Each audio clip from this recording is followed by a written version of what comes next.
అదే RTV app వార్తల్ని క్షణాల్లో చదివే అవకాశం ఉంటుంది. ఒక న్యూస్ పేపర్, ఒక టెలివిజన్ ఛానల్ మీ చేతుల్లో ఎప్పుడూ ఉంటాయి. ఏపీలో హైడ్రా లాంటి చట్టం తీసుకొచ్చి చెరువులను కబ్జా చేసినటువంటి రియల్టర్లను కబ్జాదారులను అరెస్ట్ చేయాలని, వారి కట్టడాలను కూల్చాలని ఈరోజు కర్నూలు నగరంలో పెద్ద ఎత్తున కూడా ఆందోళన కార్యక్రమం చేస్తున్నారు.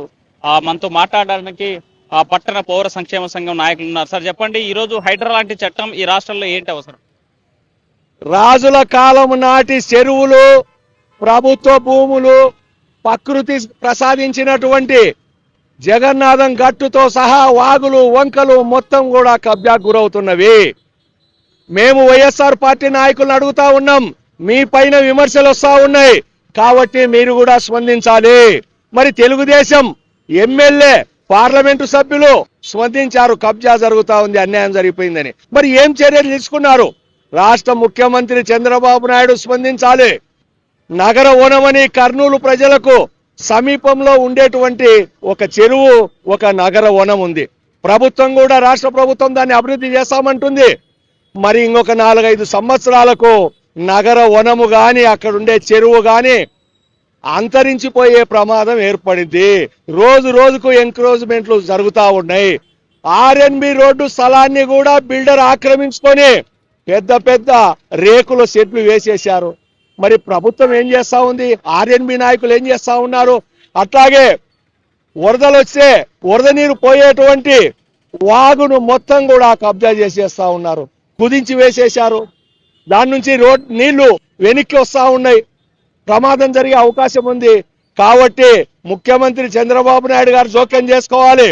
హైదరాబాద్ లో హైడ్రా చట్టం లాంటిది ఆంధ్ర రాష్ట్రంలో కూడా తీసుకొచ్చి కబ్జా గురైన చెరువులు, ప్రభుత్వ భూములు, వాగులు, వంకలు, జగన్నాథం గట్టు లాంటి భూములను, అట్లాగే మొత్తం కర్నూలు చుట్టూన్నటువంటి అందిరి, ఒక్కెరవాగు మొత్తం కూడా కబ్జాలకు గురవుతా ఉన్నాయి. ఈ కబ్జాల నుండి కాపాడాలి. కబ్జా కోర్లను వెంటనే అరెస్ట్ చేయాలి.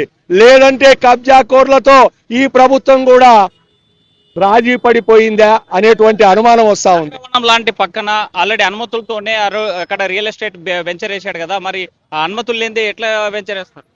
అరే, చెరువుకు ఉండేటువంటి అలుగును ఎట్లా అనుమతిస్తారు? చెరువు నీళ్లు వరదలు వస్తే పోయేటువంటి అలుగు వెంట పోయేటువంటి పెద్ద చెరువులో కట్టడాలకు నీటిపారుదల శాఖ ఎట్లా అనుమతులు ఇచ్చింది? అసలు మొత్తం ఆ ప్రాంతంలో దాదాపు 200 ఎకరాల భూమి నగర వనం చుట్టూ ఉంది అని చెప్తా ఉన్నారు. మీడియా అంతా కూడైకూస్తా ఉంది. ముందు అధికారులు పొమ్మనండి, సర్వే చేయమనండి. మేము ఆన్లైన్ లో చూస్తే చాలా భూమి కలెక్టర్ పేరుతో బయటపడతా ఉంది. కాబట్టి ముందు కలెక్టర్ గారు స్పందించి మొత్తం సర్వే చేయించమనండి. మొత్తం కబ్జా కోర్లందరూ బయటపడతారు. సర్వే చేయకుండా ఊరికన్నా కొంతమంది రెవెన్యూ ఆఫీసర్లు సబ్ డివిజన్లు చేసి ఇతరులకు పట్టాలు ఇచ్చినారు. అసైన్ భూమిలో పట్టాలు ఇచ్చినట్టు తెలుస్తా ఉంది. అంత ఎందుకండి? అధికార పార్టీ ఎమ్మెల్యేలు, మంత్రులు పార్లమెంటు సభ్యులు చెప్తున్నారు. ఇంకనన్నా ఈ అధికారులు కదలరా? ఇంకెవరు చెప్పాలి? అంటే ముఖ్యమంత్రి వచ్చి చెప్పాలనా కర్నూలు జిల్లా అధికారులకు? నాకు అర్థం కాలేదు. కాబట్టి వెంటనే స్పందించండి. మీరు స్పందించకపోతే రాబోయే తరానికి అందరం కలిసి అన్యాయం చేసిన వాళ్ళ మొత్తం చెప్తా ఉన్నారు. మీరు చెప్పండి, కబ్జాలు చేస్తా ఉన్నా కూడా ఎందుకు కనిపించడం లేదు అధికారులకు? అధికారులకు తెలుసు, అన్ని అధికారులకు తెలిసే ఆ విధంగా చేస్తూ ఉన్నారు. ఎందుకంటే ఈ రోజు మనం గమనిస్తే అక్కడ కబ్జా అయిందని తెలుసు, రియల్ ఎస్టేట్ వ్యాపారం జరుగుతుందని తెలుసు, అయినప్పుడు అధికారులు దానిపైన చర్యలు తీసుకోవడం లేదు. ఇప్పటికైనా వెంటనే స్పందించి చర్యలు తీసుకుంటే బాగుంటుందని చెప్పి మా అభిప్రాయం. నగరంలో ఉన్నటువంటి పట్టణ పౌర సమాజం అంతా ఒకటే కోరుతా ఉంది.